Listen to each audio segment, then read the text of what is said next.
이사야서 1장 1절입니다. 유다 왕 우시아와 요담과 아하스와 히스기야 시대 아모스의 아들 이사야가 유다와 예루살렘에 대하여 본 이상이라.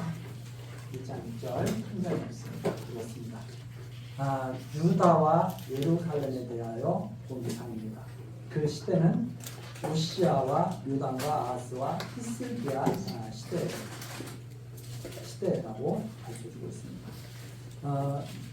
이사야서가 66장까지 있는 좀 양이 비교적 많은 하나님의 책인데, 말씀이 기록된 책인데, 우리가 짧은 시간에 이것을 세세하게 펼칠 수는 없지만 큰 흐름, 그것을 우리가 한번 같이 살펴보면서 이사야서를 정리하는 그런 시간을 가져보려고 합니다. 이제 우리가 사실 성경책을 세세하게 쭉 읽는 것, 이것도 상당히 중요한 일이지만 그 굵직한 그 흐름, 큰 흐름을 우리가 이렇게 또 잘 이해하는 것도 아주 중요하죠. 그래서 국어 교육을 들을 때 전체의 대가, 문단 나누기 이런 것들을 우리가 이제 한 것이 그 글을 잘 이해하기 위한 거였죠. 그래서 마치 우리 하나님의 말씀을 볼 때도 이 하나님의 말씀이 무엇인가 이렇게 한마디로 요약을 딱 할 수가 있으면 우리가 참 좋죠. 그 다음에 또 그것을 또 자세하게 풀어서 쭉 이렇게 전할 수 있는 그러한 또 우리가 지혜를 갖게 되면 그것 또한 정말 좋은 일이죠.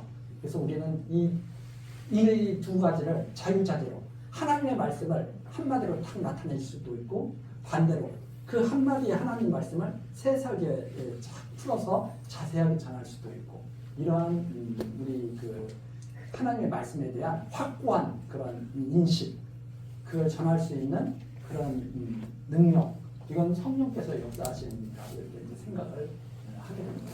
그래서 우리들이 그러한 하나님의 말씀을 우리들이 직접 한번 또 배우고, 그리고 또 이것을 계기로 해서 다른 사람에게도 또 이것을 전해줄 수 있는 그런 역사가 나타나면 참 좋겠다 하는 생각입니다. 자, 이사야서 잘 아는 것처럼 이사야 선지자가 기록을 했죠. 이사야 선지자는 어느 시대 때 살아났느냐? 오시아 왕, 요담 왕, 아하스, 히스기야. 그러니까 약 740여 년, 예수님 오시기 약 740년경 더 해가지고 약 680년까지 상당히 오랜 기간이죠. 이 왕들이 지금 계속 바뀌지 않습니까? 이 왕들. 그런데 이 왕들의 시대가 이사야 선지자가 활동했다고 하는 것은 그 시대가 이렇게 만만한 시대가 아니었다는 거죠. 즉 이사야 선지자가 나타나서 이런 하나님의 심판의 말씀 그리고 구원의 말씀을 전한 것은 그 당시의 사회가 상당히 불쾌했었다. 이것을 우리가 짐작할 수가 있습니다. 우리가 하나님이 선지자를 통해서 말씀하실 때는 참다 말씀하십니다. 너희 내 말을 바르게 좀 들었으면 좋겠다 해가지고 선지자들을 보내시는 거죠. 그런데 이사야 선지자가 바로 그때 하나님께서 보내시는 갖고 나타났습니다. 그 나타나서 하시는 말씀이 무엇인가 하면 큰 내용이 무엇이냐면 하나님이 심판하신다. 그러나 그것으로 끝마치지 않고 하나님이 유다, 이스라엘은 하나님이 구속하신다. 그래서 하나님의 심판과 구속에 대한 그 예언의 말씀이 여기에 나타나 있습니다. 그러면 하나님께서 구속하실 것인데 왜 심판하시느냐? 그것도 우리가 관심을 가져야 돼요. 왜 구속하실 것을 왜 심판하시지? 마치 그것과 똑같습니다. 하나님께서 우리를 살리실 거 왜 선악과 먹을 거 막으시지? 왜 그때 가만히 두시고 나중에 예수님 보내서 왜 구원하시지? 우리를 아예 구원하시려면 처음부터 그냥 아주 선악과를 만들어 놓지를 마시던가 그렇게 하셔야 되는데 왜 만들어 놓으시고 먹을 때는 가만히 두시다가 쫓아내시고, 먹고 나니까 에덴 동산을 쫓아내시고, 그 다음에 그리스도를 보내시고, 다시 하나님 백성을 삼으시고, 왜 그렇게 일을 하시지? 이것을 우리가 그 지금 일의 흐름이잖아요. 선악과를 알게 하면 나무의 열매를 먹고 에덴 동산을 쫓겨난 백성을 하나님이 그리스도를 보내셔서 구속하셔가지고 다시 하나님 백성을 삼으신다. 그렇죠? 왜 그런 일을 하십니까? 처음부터 일을 쉽게 하시지. 우리 같으면 어떻게 해야 돼요? 아예 싹을 잘라버려요. 그런데 하나님은 아예 싹을 자르는 것이 아니라 기르셔가지고 다 먹게 하신 다음에 그 다음에 잘못했다고 책망하시고 그리고선 책망하시고 내쫓아버리시는 것이 아니라 그리스도 아들을 갖다가 보내시고 십자가에서 죽게 하신 다음에 자 다시 살려서 내 아들 다 삼을게. 왜 그렇게 하시느냐? 그 하나님이 하시는 일의 목적이 무엇인가? 이걸 우리가 잘 이해하는 거 참 중요한 일이죠. 자, 그래서 이사야서는 크게 우리 주보에 나와 있는 대로 크게 두 대목입니다. 하나님이 심판하시다. 그러나 또한 구속하실 것이다. 심판하시고 구속하실 것이다. 그래서 그 심판하신다는 내용 속에는 유다에 대한 심판이 있죠. 그 다음에 열방에 대한 심판이 있습니다. 그런데 유다는 회복을 시키는 거죠. 그 다음 대적은 영원히 멸망시키는 거죠. 이런 역사를 하나님이 하십니다. 그래서 구속하실 때도 보면 바벨론 포로에서 다 이스라엘 백성, 유다 백성을 구속하시죠. 그 다음에 유다 백성을 또 통치를 하시는데 여호와의 종을 통해서 구속하시고 여호와의 종을 통해서 통치를 하십니다. 그리고 나서 영광의 약속을 주시죠. 그리고 위로하시는데 이 내용이 이사야서 전체에 흐르고 있는 큰 내용입니다. 그러니까 이사야서가 마치 그거 똑같은 거예요. 내가 죄악을 심판하지만 반드시 너희들을 내 자녀로 삼겠다. 구속하겠다. 하는 그런 말씀입니다. 그런데 누구를 통해서? 여호와의 종을 통해서. 즉 장차 이 그리스도를 통해서 구속하실 것에 대한 언약의 말씀을 이사야서를 통해서 잘 보여주고 계십니다. 자, 그 내용을 우리가 한번 빠른 시간 이것을 한번 같이 살펴보려고 이렇게 합니다. 자, 그러면 이 1장 내용입니다. 1장서부터 이사야 39장까지가 하나님의 심판에 대한 내용인데 1장서부터 12장까지는 유다에 대한 책망과 심판에 대한 내용입니다. 그러니까 12장까지는 계속 유다를 책망하고 주된 내용이에요. 그래서 보시면 유다 백성을 이렇게 말을 해주고 있습니다. 이사야서 1장 2절 하늘이여 들으라 땅이여 귀를 기울이라 여호와께서 말씀하시기를 내가 자식을 양육하였거늘 그들이 나를 거역하였도다. 유다 백성, 이 유다가 예루살렘이니까 완전히 이스라엘 족속의 완전히 우두머리잖아요. 유다는 왕의 홀이 있는 족속이죠. 그런데 한마디로 하나님께서 하신 말씀.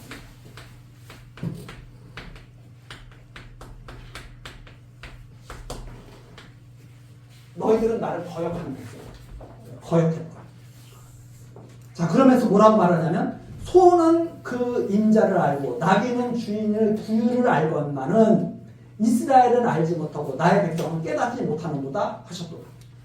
거역했는데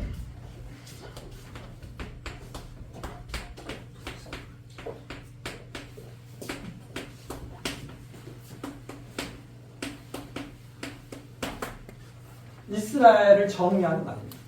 무슨 말입니까? 가만히 보세요. 소, 주인 알고 주인 따라다니잖아요. 주인이 시키는 대로 일하잖아요. 이스라엘 백성은 거역했다. 소 나귀보다 못하다. 이스라엘 백성을 하나님께서 평가하는 데요. 자, 그래서 4절 슬프다. 자, 5절입니다. 어찌하여 매를 더 맞으려고 더욱더욱 패어가느냐. 계속 쌓아가고 있는 거죠. 자, 그래서 그 내용이 바로 이스라엘을 하는 말이고 9절입니다. 만군의 여호와께서 우리를 위하여 조금 남겨두지 아니하셨다면 우리가 소돔 같고 고모라 같았으리라. 즉 무슨 말이냐? 하나님을 거역하고 소나기보다 못한 이스라엘인데, 이스라엘 유다죠. 유다 특히 유다 예루살렘 유다 하나님을 거역하고 소나기보다 못한데 지금까지 남아있는 거예요. 이스라엘이. 왜 남아있느냐? 열방들처럼 취급을 하죠. 가나안 족속처럼 취급을 하지 않은 겁니다. 그래서 거기에 나온 거죠. 여호와께서 9절 만군의 여호와께서 우리를 위하여 조금 남겨두셨기 때문에 지금 존재하는 거죠. 하나님의 언약의 말씀을 생각하사 지금까지 남겨두신 거죠. 그래서 존재하고 있는 것이지 하나님께서 이거 은혜의 언약하신 그 은혜의 말씀이 아니었으면 벌써 소돔 고모라처럼 멸망했을 것이다.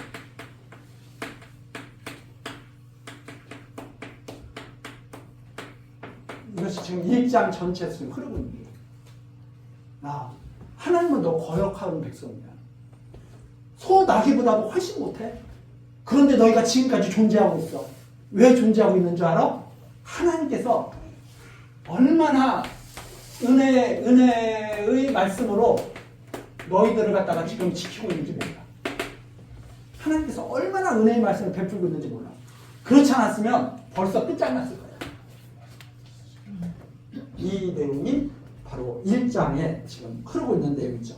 그러면서 18장으로 한번 가보시면 이런 말씀입니다. 여호와께서 말씀하시되 오라 우리가 서로 변론하자. 우리 한번 72일을 한번 따져보자.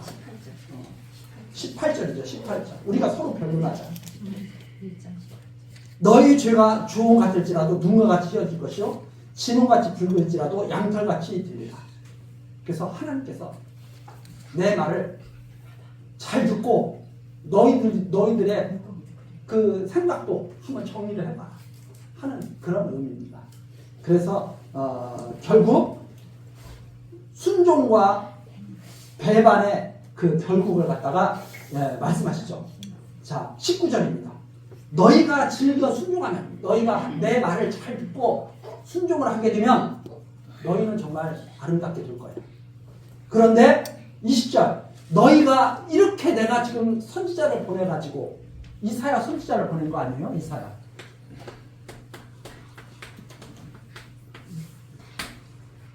내가 이렇게까지 말을 해주면서 너희들에게 지금 내 말을 갖다가 전해주는데 이것을 거역하게 되면 망하는 것밖에 없다 하는 그런 말씀이죠. 그래서 이 하나님의 말씀을 듣지 않으면 결코 살아남을 수 없다고 하는 것. 그것을 말씀하시는 것이 바로 1장에 이렇게 나와 있습니다. 그러면서 2장으로 넘어가죠. 2장은 또 밝혀주잖아요. 2장 1절. 유다와 예루살렘에 대한 말씀 하나님이 계속하시죠. 2장 1절. 그러면서 무슨 말씀 하시느냐. 여호와의 날이 반드시 임한다. 그래서 여호와의 날이 반드시 임하면서 이렇게 말씀하시죠. 22절. 2장 22절 보십시오. 2장 22절. 여호와의 날이 반드시 임하는데 너희는 인생을 의지하지 말라. 우리 시편에도 그런 시편이 있죠. 너희는 인생을 의지하지 말라. 그의 호흡은 코에 있나니 수에 칠 가치가 있느냐? 어디 있느냐? 인생을 의지하는 것 정말 한심한 사람들이죠. 근데 이제 사람들이 이제 자랑거리가 예를 들어서 이제 기네스북 이런 거 보면은 그 기네스북에 등재되는 거 어떻게 보면 의미가 있다고 사람들이 생각할 수도 있지만은 가만히 생각해 보십시오. 기네스북에 어떤 것들이 이제 기록되느냐, 뭐 여러 가지 것들이 기록되죠. 그런데 이런 거 있습니다. 세상에서 제일 높은 빌딩, 뭐 세상에서 제일 긴 터널, 세상에서 뭐 제일 긴 다리, 우리 그런 거 자랑스럽게 여기는 거죠. 근데 그런 거 굳이 자랑할 거리가 그 자랑거리일까요? 그거? 그 굳이 자랑거리가 될 것이 아니거든요. 왜? 그러다가 하루아침에 무너질 수가 있는 거예요. 그래서 하루아침에 무너질 수 있는 것, 바벨탑처럼 하루아침에 무너질 수 있는 것 자랑하면서 지내는 것이 참 별로 유익이 안 되죠. 22절이 그런 의미를 담고 있습니다. 가치 없는 것을 왜 자랑하냐고. 그래서 뭐 우리 사람도 그랬잖아요. 이제 인생을 의지하는 것이 뭐 아수르를 의지하고, 역사적으로 보면 유다가 아수르를 의지하고 바벨론을 의지하고, 그래서 뭐라고 그래요? 내 뒤에는 바벨론이 있어. 까불지 마. 우리 함부로 건들지 마. 아수르가 우리 형님이야. 그런 게 뭐가 그게 자랑거리가 되겠느냐. 근데 그렇게 하지 말라 하는 것이 바로 2절 말씀이죠. 그래서 여호와의 날이 임한다. 여호와의 날이 임하니까 너희들 소나기도 주인을 알아보는데 정말 나를 갖다가 다스리고 나를 지켜줄 사람이 누군지 소나기도 안다. 소나기도 누가 먹을 것을 주는지. 그렇죠? 그래서 우리 요즘에 그 반려견들 키울 때 보면 반려견도 누구를 따라요? 주인 따라요? 아무 사람이나 막 따라가요? 주인 따라가거든요. 누가 자기를 지켜주는지, 누구한테 자기가 있어야 되는지 알거든요. 그런데 하나님이 지으신 유다가, 하나님의 사랑을 받은 유다가 하나님을 떠나는 거예요. 그러니까 하나님이 이사야 선지자를 통해서 딱 하는 거죠. 야, 어떻게 소나 나귀보다도 못한 삶을 살아가고, 너희 소돔과 고모라처럼 대접했으면 벌써 멸망했을 거야. 근데 왜 하나님 의지하지 않고 인생 의지해? 여호와께서 반드시 임한다. 그러니까 인생 의지하지 마라. 이런 내용이 바로 2장까지 이렇게 나와 있죠. 그 다음에 이제 3장으로 넘어갑니다. 3장으로 넘어가면 3장 13절 3장 13절. 여호와께서 아까 변론하자고 그러셨잖아요. 여호와께서 변론하러 일어나시며 백성들을 심판하려고 서시도다. 여호와께서. 그러면서 뭐라고 말씀하셔요? 여호와께서 그 백성의 장로들과 방백들을 국문하시되 이 포도원을 삼키는 자는 너희며 가난한 자에게서 탈취한 물건은 너희 집에 있도다. 어찌하여 너희가 내 백성을 짓밟으며 가난한 자의 얼굴에 맷돌질하느냐. 주 만군의 여호와 내가 말하느니라 하시리로다. 즉 하나님께서 장로들과 방백들의 죄를 국문하여서 다 심판하실 것이다. 이런 말씀입니다. 그리고 나서 이제 4장, 5장으로 이렇게 넘어가죠. 5장으로 딱 넘어가서 4장에서는 그거죠. 여호와께서 여호와의 싹을 깨끗게 하셔서 보호하신다고 하면서 5장 유명한 포도원의 노래가 나옵니다. 하나님께서는 정말 좋은 포도를 얻기를 원하시는데 이 이스라엘 백성이 안 되는 거예요. 그래서 하나님께서는 뭘 원하시느냐? 최고의 그야말로 극상품의 포도를 얻으려고 하나님께서는 계획하고 계신 거죠. 근데 유다는 뭐냐? 어디 가서 내놓기도 부끄러운 포도가 열린 거죠. 이게 이스라엘의 모습입니다. 이게 하나님께서 그러면 하나님이 그렇게 말씀하시는 거죠. 내가 원하는 것이 안 되는데 그걸 그대로 두겠느냐 이 말입니다. 하나님께서는 당신이 원하는 대로 극상품의 포도를 반드시 얻어야 되시는 분이거든요. 그래서 하나님께서 그러면 다시 시작해요. 극상품의 포도를 얻기 위해서는 열매 맺지 못하는 것은 다 어떻게 해야 돼요? 다 제해버리고 다시 시작하셔야 되는 거죠. 그래서 그것을 하시는 말씀이 바로 여기에 지금 나와 있습니다. 그 다음에 8장서부터 23절까지 8절서부터 23절까지가 공의를 대적하는 자들에게 화를 임하게 하여서 심판하실 것을 말하는데 이스라엘 백성들이 어떤 그 하나님의 말씀을 어떻게 대적하고 있느냐 8절서부터 나오죠. 예를 들어서 가옥에 가옥을 연하며 전투에 전투를 더하여 빈틈이 없도록 하고 이 땅 가운데 홀로 거하려는 그들은 화있을 진저. 그러니까 이게 가옥에 가옥을 연한다는 게 뭐냐면 집 한 채 사고 또 한 채 사고 또 한 채 사고 땅 사고 또 사고 또 사고 이러는 거예요. 그러니까 지금으로 말하자면 부동산 투기 막 해가지고 잘 먹고 잘 살려고 하는 사람들. 이게 이제 이스라엘의 지금 모습입니다. 있는 대로 다 사들이는 거예요. 하나님께서 땅을 주시고 이렇게 다 살도록 하신 것을 갖다가 우습게 여기는 거죠. 그 무슨 말이야? 내가 다 사드릴 거야. 이제 이런 그래서 그런 하나님의 이런 말씀을 갖다가 비웃고 자기 탐욕을 채우려 하는 자들 이게 바로 이스라엘인 거죠. 그래서 그 이스라엘에게 심판이 임할 것, 그 공의를 대적하는 이스라엘에게 심판이 임할 것을 갖다가 5장에서도 계속 말씀하고 계십니다. 그러니까 1장부터 5장까지가 한마디로 거예요. 너 하나님 그렇게 고역하고 살아. 짐승보다 못해. 벌써 멸망할 건데 내가 지금까지 참고 있었어. 그런데 내가 원하는 것은 극상품 포도를 얻는 거야. 그래서 내가 더 이상은 내가 참을 수가 없어. 더 이상 참을 수가 없어서 그래도 또 한 번 보내보는 거야. 이사야를 내가 그래서 보내는 거야. 이런 말씀입니다. 그래서 또 한 번 보내주는 거야.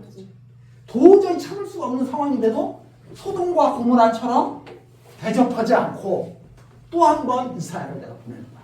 그게 바로 6장에 나오는 거죠. 그 6장에 나오는 것이 그래서 이사야가 이제 소명을 받습니다. 이사야가 어떤 소명을 받느냐? 이제 소명을 받습니다. 6장 6절 우시야 왕의 죽단에 내가 본즉 주께서 높이 들린 보좌에 앉으셨는데 그 옷자락은 성전에 가득하다. 하나님을 딱 하나님께서 이사야에게 나타나신 거죠. 그리고 그 하나님이 지금 통치하시는 그런 모습을 갖다가 쭉 보여주는데 5절입니다. 그때 내가 말하되 화로다 나여 망하게 되었도다. 나는 입술이 부정한 사람이요 입술이 부정한 백성 중에 거하면서 만군의 여호와이신 왕을 비웠습니다. 아니 지금 죄악 가운데 거하면서 하나님을 딱 보게 되는 거예요. 이 계시를 보여주신 거예요. 그러니까 나는 이제 죽었구나 끝났구나 이렇게 두려워하게 되는 거죠. 그런데 6절 쓰랍 하나가 화저로 단에서 취한 핀 숯을 손에 가지고 내게로 날아와서 그것을 내 입에 대며 가로되 보라 이것이 내 입에 닿았으니 내 악이 제하여졌고 내 죄가 사하여졌느니라. 너 깨끗하게 내가 했으니까 괜찮아 이렇게 하시면서 주께서 목소리로 들려주신 거죠. 자, 내가 누구를 보내며 누가 우리를 위하여 갈고 그때 내가 가로되 내가 여기 있나이다 나를 보내소서. 그래서 하나님께서 깨끗하게 해주신 것을 너무나 감격스러워하면서 이사야가 하나님께 헌신하기로 이렇게 마음을 먹게 되는 그런 내용을 지금 전하게 됩니다. 그러면서 이사야에게 소명을 주시는데 그 소명이 어떤 소명이냐? 9절에 나옵니다. 이게 이사야가 받은 소명이에요. 뭐라고 말씀하시냐면 여호와께서 가라사대 가서 이 백성에게 이르기를 너희가 듣기는 들어도 깨닫지 못할 것이다. 보기는 보아도 알지 못하리라. 그러니까 이사야의 소명은 뭐냐? 이사야의 소명은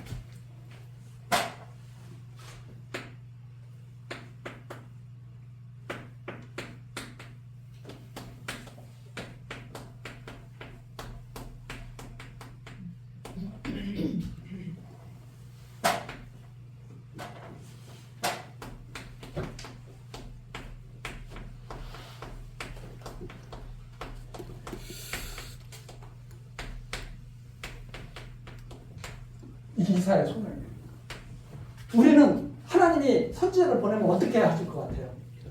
야, 제발 좀 알게 좀 해. 제발 잘 보고 깨닫게 해. 근데 이사야 선지자에게 뭐라고 말씀하시냐면 절대 알지 못하게 해야 돼요. 말씀은 전해. 그런데 깨닫지 못하게 해야 돼. 왜 이렇게 말씀하시느냐? 이미 하나님께서는 포도원을 갖다가 다 뒤집어 엎기로 마음먹으신 거예요. 왜? 들포도밖에 안 열리니까. 무슨 포도를 얻기를 원하십니까? 극상품 포도를 얻기를 원하시거든요. 야, 나는 극상품을 원해. 극상품.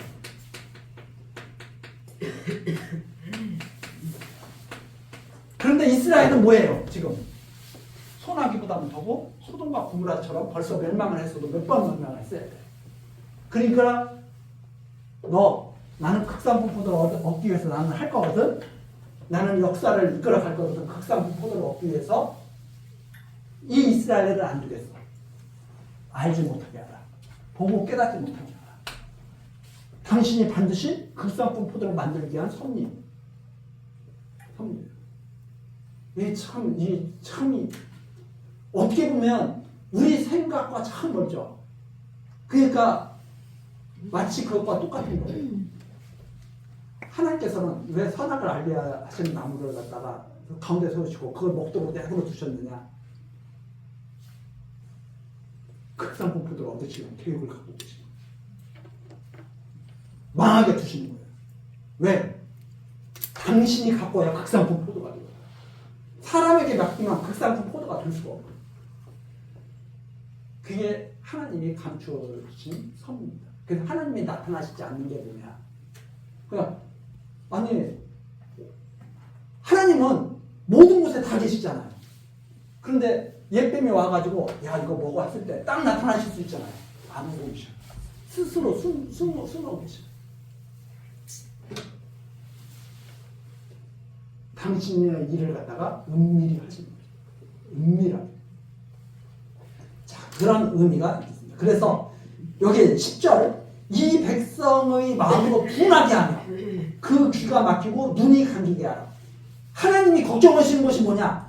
염려컨대 그들이 눈으로 보고 귀로 듣고 마음으로 깨닫고 다시 돌아와서 고침을 받을까 하노라. 고침을 받으면 돼야 안 돼? 안 돼. 이게 그러니까 이게 사람들이 헷갈리는 거죠. 아니 왜 고침을 받으면 안 돼? 좋은 거 아니야? 그럼 누가 돌아와서 고침을 받는 거예요? 자기가 와서 고침을. 그러니까 하나님이 하신 말씀이 너희는 고침을 받으면 안 돼. 너희는 고침을 받으면 안 되고 다 죽어야 돼. 그러면 그때부터 이제 누가 이러실 수가 있는 거예요? 하나님이 그래? 내가 다시 시작할게. 이런 큰 하나님의 그림 당깁니다. 그래서 율법을 주신 겁니다. 율법을 잘 지켜서 고침받으라고 준 게 아니라 제발 율법 아래에서 너희들이 얼마나 소돔과 고모라보다 못한 존재인지를 발견하라. 그러면 하나님이 어떻게 하신다는 거예요? 완전히 극상품 포도로 바꾸신다. 그런 큰 하나님의 그 뜻이에요. 관계인 거죠. 그러니까 이사야가 또 물어봐요. 11절. 내가 가로되 주여 어느 때까지니까 어느 때까지 못 알아듣게 해야 돼요? 어느 때까지입니까? 어느 때까지 못 알아듣게 해야 됩니까? 어느 때까지 못 보게 해야 됩니까?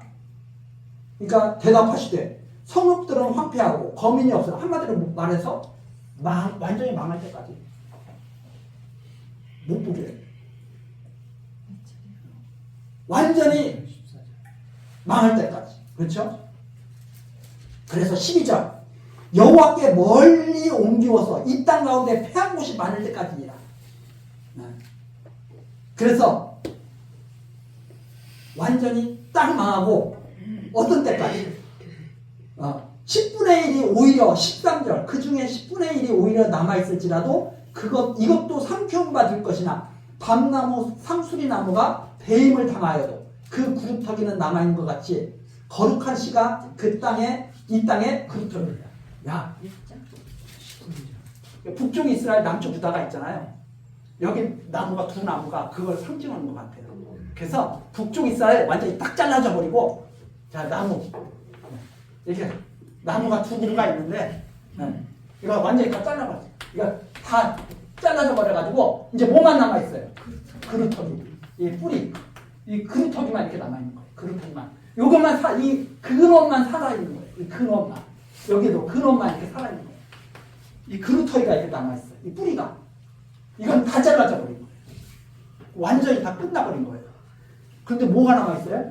근원, 그루터기. 근원이 남아요. 근원. 그러면서 요거 그루터기만 남아있을 때까지, 완전히 다 쓰러질 때까지 절대 못 알아듣게. 그러면 그때 뭐가 난다는 거예요? 이 그루터기에서 싹이 하나 이렇게 난다는 거예요. 이 그루터기에서. 이 그루터기에서 싹이 났는데, 이것이 바로, 이것이 이 땅의 진짜 근원이라는 거예요. 이 가나안 땅. 이게 이 그루터기는 장차 누구를 말하겠어요? 예수 그리스도를 말합니다. 야, 메시아가 올 때까지 다 망하게. 그래서 하나님께서는 극상포도를 누구를 통해서 얻으시려고 하는 계획을 갖고 계신 거예요. 그루터기를 통해서 얻으려는 계획을 갖고 계신 거예요. 하나님께서. 그래서 거룩한 씨가 바로 그거야. 이 거룩한 씨가. 이 거룩한 씨가. 이게 6장의 이사야 선지자가 받은 내용이죠. 그래서 그루터기에서 싹이 돋아난다. 이스라엘은 소망이 있어요, 없어요? 이스라엘은 소망이 없다. 그럼 소망은 누구에게 두고 있어야 돼요? 그루터기에 소망을 두고 있어야 된다 하는 말씀을 이사야 선지자에게 주신 말씀입니다. 야, 절대 못 알아듣게. 언제까지요? 완전히 다 잘라질 때까지. 다 완전히 배임을 당할 때까지. 왜요? 그루터기가 거룩한 시거든. 이걸 통해서 나는 극상품 포도를 얻으려고 하는 거. 이렇게 말씀하신 내용이 바로 여기 나오는 거죠. 그 다음에 이제 7장입니다. 7장은 이제 임마누엘의 징조를 주시는 거예요. 그러면서 이제 임마누엘의 징조를 주시는 거거든요. 그 임마누엘의 징조를 주시는데 이게 아하스 왕 때입니다. 아하스 왕 때 그 보면 우시아의 손자요, 요담의 아들인 유다 왕 아하스 때 아람 왕 르신과 르말리아의 아들 이스라엘 왕 베가가 올라와서 예루살렘을 쳤으나 능히 이기지 못하니라. 혹이 다윗의 집에 구하여 아람과 에브라임이 동맹하였다 하였으므로 왕의 마음과 그 백성의 마음이 산림이 바람에 흔들림 같이 흔들렸다. 그런데 아하스 왕 때 어떤 일이 있었냐면, 좀 에브라임하고 북쪽 이스라엘하고 아람하고 연합을 했어. 연합을 해가지고, 야, 이거 남쪽 유다 치자. 예루살렘 치자. 이렇게 된 거예요. 그런데 이게 이기지 못하거든요. 이기지 못하는데 아하스 왕이 그 말을 듣고 너무나 간담이 손을 얹고, 이제 끝장나는 모양이구나. 예루살렘이 끝나는 모양이구나. 이게 사시나무 떨듯 여기 바람이 흔들림 같이 막 흔들리는 거예요. 그때 여호와께서 이사야를 보내시거든요. 이사야를 보내가지고, 야, 떨지 마. 절대 안 망해. 내가 있어. 그래서 7절 주 여호와의 말씀에 이 도모가 서지 못하며 이루지 못하리라. 그러면서 8절 9절 나오죠. 야, 북쪽 이스라엘하고 아람이 연합해가지고 남쪽 유다 친다고 그러는데, 남쪽 유다가 망하는 게 아니라 아람하고 북쪽 이스라엘이 망하는 거야. 그러니까 사신하고 떨지 마. 나를 믿고 그냥 평안하게 나를 지키면 돼. 이런 말씀입니다. 그런데 이 아하스가 너무 간담이 손을 해가지고 계속 벌벌벌 떨거든요. 그러니까 10절 이렇게 나오죠. 여호와께는 또 아하스에게 일러 가라사대 너는 내 하나님 여호와께 한 징조를 구하되 깊은 데서든지 높은 데서든지 구하라. 이게 무슨 말씀이냐면, 야, 그렇게 떨지 말고 믿음이 없으면 하나님께, 하나님 좀 믿음을 주십시오. 증거를 보여주십시오. 기도원이 그러잖아요. 하나님, 저 자꾸 마음이 약하고 그런데 하나님, 제가 이길 수 있다는 증거를 좀 보여주십시오. 해가지고 기도원이 이렇게 증거 구하는 내용이 나오잖아요. 사사기에. 하나님께서 아하스한테 미리 말씀하십니다. 야, 아하스야, 너 나한테 그 떨리는 마음 좀 진정시킬 수 있도록 증거를 달라고 그러면 내가 줄게. 야, 바다에서 줄까? 산에서 줄까? 마음으로 한번 구해봐. 내가 줄게. 그랬더니 아하스가 또 어디서 들은 바가 있어. 하나님 여호와 시험하지 말라고 하는 말씀을 제가 들었는데, 그러니까 이 아하스가 무슨 말을 지금 하는 거냐면 이런 말을 하는 거예요. 하나님께서 야, 나 믿고 든든하게 살아. 북쪽 이스라엘 아람 연맹했다고 해서 겁먹지 마. 그 나라들이 너를 다스리는 게 아니라 내가 너의 주인이야. 내가 다스리는 거야. 온 세상의 주인이야. 안 믿어져? 좀 믿도록 증거를 좀 달라고 해봐. 내가 줄게. 그러니까 증거 안 받아도 좋습니다. 그러면서 발발발 계속 떨고 있는 거예요. 그러니까 하나님이 뭐라고 말씀하셔요? 이사야를 통해서 13절. 이사야가 가로되 다윗의 집이여 청컨대 들을지어다. 너희가 사람을 괴롭게 하고 그것을 작은 일로 여기서 또 나의 하나님을 괴롭게 하려느냐. 야, 너 도대체 뭐 하는 거야? 백성도 괴롭게 하더니 하나님이 이렇게 말씀하시는데도 저 그거 안 합니다. 계속 그렇게 할 거냐 이 말이에요. 그러니까 믿는 것이 믿는 거예요? 아니면 믿는 것이 대적하고 있는 거예요? 믿는다고 하면서 하나님을 계속 대적하는 거예요. 내가 증거를 준다니까? 그랬더니 증거 안 받아도 좋습니다. 그러면 너 마음이 평안해? 무서워 죽겠습니다. 발발발 떨고 이렇게 사는 거예요. 계속. 그러니까 하나님이 그러는 거예요. 야, 너 사람만 괴롭게 하는 게 아니라 너 하나님까지 괴롭게 하는 것이 바로 너야. 그렇죠? 그러니까 뭐예요? 믿는다고 하면서 말씀도 안 믿어. 그리고 하나님이 계신 것도 안 믿으면서 또 하나님께 뭐 구하는 것 같기도 하고. 하나님이 너무 괴로우신 거죠. 우리 인간의 표현입니다. 그게 바로 이 때문에. 그러니까 주께서 그러시는 거예요. 14절. 아무래도 내가 좀 증거를 너한테 좀 제시를 해줘야 되겠구나. 해가지고 하나님이 친히 징조로 말씀하시는 것이, 야, 처녀가 잉태해서 아들을 낳은 거야. 처녀가 잉태해서 아들을 낳는데, 이거 이제 마태복음에서 인용하거든요. 근데 이 처녀는 진짜 처녀가 아니고 젊은 여자가 애를 낳을 거야. 근데 아하스가 아마 아하스 주변에 좀 알 수 있는 그 여인이 아기를 낳을 거예요. 근데 진짜 처녀가 아기를 낳는 것은 이제 그리스도가 탄생할 때 이걸 마태가 인용하면서 이게 진짜 하나님의 역사라고 하는 것을 이제 증거하기 위해서 이걸 인용한 거예요. 근데 이렇게 된 거예요. 아기가 낳는데 그 아들을 낳을 거야. 아들을 낳는데 뭐라고 그러느냐? 이름을 갖다가 임마누엘이라고 지을 거야. 그러니까 이 아기가 태어나기 전에 이름이 있어요, 없어요? 임마누엘이라고 이름이 있어. 임마누엘은 하나님 우리와 함께 하신다. 이사야 이름의 뜻은 여호와 하나님이 구원이시다. 이 뜻이거든요. 여호와 하나님이 구원이시다. 이사야가 가진 이름의 뜻이에요. 그러니까 하나님이 구원하신다. 한마디로 말해서. 이 임마누엘은 하나님이 우리와 함께 하신다. 이런 의미를 갖고 있잖아요. 그래서 이름을 임마누엘이라고, 그 밑에 그래서 젊은 여자가 잉태한다 이렇게 되어 있습니다. 1번 이렇게 되어 있죠. 임마누엘, 하나님이 우리와 함께 계신다. 이 뜻을 가지고 하나님이 함께 하시는 거야. 임마누엘을 할 거야. 그러면서 15절, 그가 악을 버리며 선을 선택할 줄 알 때, 이게 악을 버리고 선을 선택할 줄 알 때에 이 뜻이 무슨 뜻이냐면 선악을 판단할 수 있는 나이가 될 때. 그러면 선악을 판단하는 나이, 유대인들이 보통 성년식 같은 것을 몇 세에 하냐면 12살 때, 13살 때 성년식만, 우리는 18세에 하잖아요. 그러니까 초등학교 딱 졸업할 때 정도 되면 선악을 안다고 딱 유대인들은 생각을 하는 거예요. 그래서 이 선악을 알 때, 이때는 어린아이를 벗어나는 거예요. 이제. 그럼 우리도 초등학교 졸업하면 청소년이라고, 어린이에서 청소년으로 이렇게 바뀌잖아요. 그러면 그때는 선악을 분별할 나이가 되는 거예요. 유아기 때는 선악을 분별하지 못하지만 초등학교를 딱 졸업할 때쯤 되면 선악을 분별을 바로 그게 그 말씀입니다. 그가 악을 버리며 선을 선택할 줄 알 때 미쳐. 그때가 되면 그때에 미쳐서 버터와 꿀을 먹을 것이야. 즉 무슨 말이에요? 그때는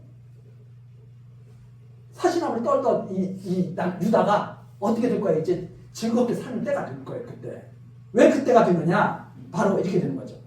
대저 이 아이가 악을 버리며 16절 나오죠. 선을 선택할 줄 알기 전에 너희의 미워하는 두 왕의 땅이 패한받으리라. 북쪽 이스라엘과 아람이 당한다. 그걸 징조로 주신 거예요. 임마누엘이라고 하는 아이가 태어났을 때 마음의 평안을 다 누리면서 즐겁게 살 수 있는 그때가 된다고 하는 것을 징조로 딱 주신 거예요. 이 징조를 갖다가 주신다고 해도 아하스가 뭐라고 그러냐면 저는 괜찮습니다. 그러면서 사시나무 벌벌벌 떨고 있는 거죠. 그러니까 하나님께서 왜 그렇게 힘들게 살면서 괴롭게 사람만 괴롭게 하는 게 아니라 하나님까지도 괴롭게 하면서 그렇게 너희들이 살고 있다 하는 그런 말씀입니다. 그래서 17절은 그 말입니다. 그런데 그때 누가 나타나느냐? 그때 아수르가 내립니다. 그게 결국은 아수르에 의해서 북쪽 이스라엘과 아람 같은 다 나라가 방합니다. 그래서 17절은 그때 여호와께서 너희에게 놀라운 일을 보여줄 건데 아수르가 임하는 날이야. 그게 이렇게 말씀해 주시는 내용이 바로 7장에 크게 이렇게 나타났습니다. 자, 이게 바로 이제 그 하나님께서 보여주시는 징조죠. 임마누엘이라고 하는 아이가 자라나서 선악을 판단할 때쯤, 알 때쯤 그 모든 그 두려웠던 것들이 떠나게 되고, 그리고 하나님께서 함께 하신다고 하는 것을 증거로 함께 그렇게 하신다는 말씀이 바로 거기까지 나와 있고요. 그러면서 심판이 이제 속히 올 거다 하는 게 8장입니다. 그래서 심판이 속히 올 건데 그 8장 그 어디를 보시냐면 16절, 8장 16절. 너는 증거의 말씀을 싸매며 율법을 나의 제자 중에 봉함하라. 이제 야곱의 집에 대하여 낯을 가리우시는 여호와를 나는 기다리며 그를 바라봅니다.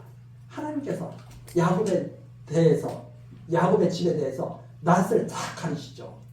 그러면서 그 여호와를 나는 기다리며 바란다. 즉 무슨 말씀이냐?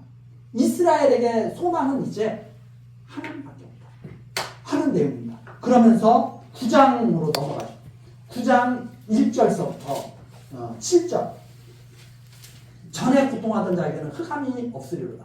옛적에는 여호와께서 스불론 땅과 납달리 땅으로 멸시를 당케 하셨더니 후에는 해변들과 요단 지역들 이방의 갈릴리를 영화롭게 하셨느니라. 그러면서 6절로 내려오면 이는 한 아기가 우리에게 낳고 한 아들을 우리에게 주신 바 되었는데 그 어깨에는 정사를 메었고 그 이름은 기누자라 모사라. 전능하신 하나님이라 영존하시는 아버지라 평강의 왕이라 할 것입니다. 그 정사와 평강에 더함이 무궁하며 또 다윗의 위에 앉아서 그 나라를 굳게 세우고 자금 이후 영원토록 공평과 정의로 그것을 보존하실 것이라. 만군의 여호와의 열심히 이를 이루십니다. 이제 이스라엘은 더 이상 바랄 것이 없어요. 오직 한 아기가 태어나고 그리고 그 아기로 인해서 이제 복받고 살 것을 갖다가 소망하는 수밖에 없어요. 그런데 그것을 갖다가 누가 이루느냐? 이스라엘에게 한 아기를 주실 거예요. 마치 임마누엘을 갖다가 이렇게 보여주신 것처럼 주실 건데 여호와의 열심히 반드시 이 일을 이룰 것이다. 하나님께서 반드시 열심히 일하셔서 이걸 하십니다. 그래서 이제 우리가 오전에 우리 룻기 살폈잖아요. 근데 마지막에 누가 그 기업 물을 것을 누가 이제 일을 하게 되느냐? 보아스가 열심히 해서 일을 하거든요. 나오미하고 룻은 하나님의 일이 어떻게 이루어지는지를 다 지켜보고 그 열심히 되는 것처럼 하나님께서 그렇게 반드시 이룰 것이다 하는 말씀이 여기에 지금 나타나 있는 겁니다. 그러면서 여호와의 진노를 있는 이유, 여호와의 진노가 있는 이유가 9장 그리고 10장 이렇게 쭉 나타납니다. 여호와의 진노는 백성들이 계속 하나님을 대적하는 거죠. 그래서 이스라엘 백성들이 하나님을 계속 대적하면서 여호와의 진노를 계속 이제 받게 되는데 10장 5절서부터 한번 보시겠습니다. 10장 5절. 화 있을 때 아수르 사람이요. 그런데 이 아수르를 통해서 북쪽 이스라엘을 다 멸하시고 하나님께서 또 남쪽 유다까지 이렇게 침범하게 이렇게 하시잖아요. 그런데 아수르 사람에게 하나님의 진노를 선포하시죠. 왜 진노를 선포하시죠? 아수르가 북쪽 이스라엘 멸망시키거든요. 아수르가 북쪽 이스라엘 멸망시키니까 이제 교만해지고 기고만장한 거예요. 아수르. 자기가 온 세상을 다 차지하는 것 같죠. 그런데 하나님께서 하시는 말씀입니다. 이거 아수르 아무것도 아니야. 이거 아수르도 결국 인생에 불과한 거야. 그래서 아수르가 하나님이 정하신 일을 갖다가 무시하고 남쪽 유다까지 막 침범을 내려오는 거죠. 그러니까 하나님께서 너희들의 때도 여기까지야 하고 하나님께서 말씀하시는 내용이 바로 10장 내용입니다. 그 10장 내용이 그래서 아수르 사람들을 다 멸망시킨다 하는 그 내용이고요. 그 다음에 11장 내용서부터는 아수르가 멸망되고 그 다음에 하나님께서는 아수르는 멸망하지만 하나님께서는 이스라엘과 유다의 그 회복을 말씀하시는 내용이 바로 11장부터 나오는데 아까 구루터기가 남았잖아요. 그 구루터기가 남았는데 바로 11장 1절입니다. 이 새 줄기에서 한 짝이 나며 그 뿌리에서 한 가지가 나서 결실할 것이요. 이 새 줄기에서 한 싹이 나죠. 그 뿌리에서 한 가지가 나서 결실할 것이죠. 이게 바로 구루터기에서 나는 그 내용을 보여주는 말씀이죠.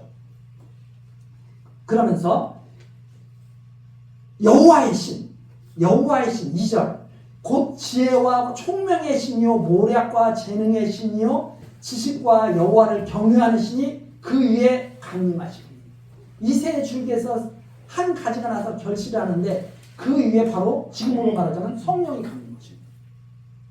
그 성령 강림하시는데 즉 기름 부음을 받으시는 거죠. 메시아가 나타난다는 말입니다. 그래서 예수님께서 세례 요한에게 세례를 받으시고 성령이 임하죠. 바로 그런 것들을 우리에게 이렇게 생각나게 하죠. 그래서 메시아가 나타나서 성령을 받으면 바로 어떤 일을 하시느냐? 모략과 재능, 총명의 신, 지혜와 총명, 지혜와 총명, 하나님의 말씀을 바르게 전하고 가르치는 지혜와 총명, 모략과 재능이라는 것은 다스리는 그런 재능이죠. 그래서 선지직, 왕직, 그 다음에 여호와를 경외하는 제사직. 그래서 선지직, 왕직, 제사직을 가진 메시아가 구루터기에서부터 나서 그리고 기름 부음을 받고 이 직을 수행하게 될 것이다 하는 내용이 나오는 내용이 바로 여기입니다. 그리고 3절 그가 여호와를 경외함으로 즐거움을 산 것이다. 그의 즐거움은 여호와를 경외하며 사는 것. 그의 즐거움. 그래서 그 눈에 보이는 대로 심판치 아니하며 귀에 들리는 대로 판단치 아니하며 눈으로 보고 귀에 들리는 대로 하는 게 아니라 영으로 심판하시는 거죠. 그래서 그분이 하시는 일이 5절까지 쭉 나와 있습니다. 그 다음에 그리고 12장으로 넘어가서 이제 12장은 짧으니까 요거 한번 쭉 읽고 마치겠습니다. 그날에 내가 말하기를 여호와여 주께서 전에 내게 노하셨사오나 이제는 그 노하시었고 또 나를 안위하시오니 내가 주께 감사하겠나이다 할 것이다. 그러면 이게 바로 하나님이 우리를 사랑하신 거였구나 하고 이제 편안한 마음으로 하나님 경외하면서 살게 된다는 거죠. 그래서 2절 보라 하나님은 나의 구원이시다. 내가 의리하고 두려움이 없으리니 주 여호와는 나의 힘이시며 나의 노래시며 나의 구원이시니라. 그러므로 너희가 기쁨으로 구원의 우물들에서 물을 기르리로다. 그날에 너희가 또 말하기를 여호와께 감사하라. 그 이름을 부르며 그 행하심을 만국 중에 선포하며 그 이름이 높다 하라. 여호와를 찬송할 것은 극히 아름다운 일을 하셨음이니 온 세계에 알게 할지어다. 시온의 검이나 소리를 높여 부르라. 이스라엘의 거룩하신 자가 너희 중에서 크심이니라 할 것이다. 이렇게 하나님을 찬송하게 될 것이다 하는 내용이 12절까지 내용입니다. 그래서 이 12절까지 내용이 이스라엘 백성은 소나기보다 못한 이스라엘 백성은 하나님께 버림을 받는 게 아니라 마지막에는 하나님의 열심으로 어떻게 바꿔놓으셔요? 극상품 포도를 바꿔놔서 하나님을 찬송하며 살게 할 것이다. 이렇게 12장 내용까지 이렇게 그 흐름이 이어진 겁니다. 우리 이제 잠깐 쉬었다가 13절 지금은 이제 12절까지는 유다와 예루살렘에 대한 책망 그리고 그루터기에서 싹이 나서 여호와의 힘을 부어서 이스라엘 백성을 최고의 극상품 포도로 만드실 것 이것을 갖다가 말씀하신 내용이 12절까지 내용이고 우리 이제 다음 시간 13절 내용서부터 또 쭉 살피도록 하겠습니다.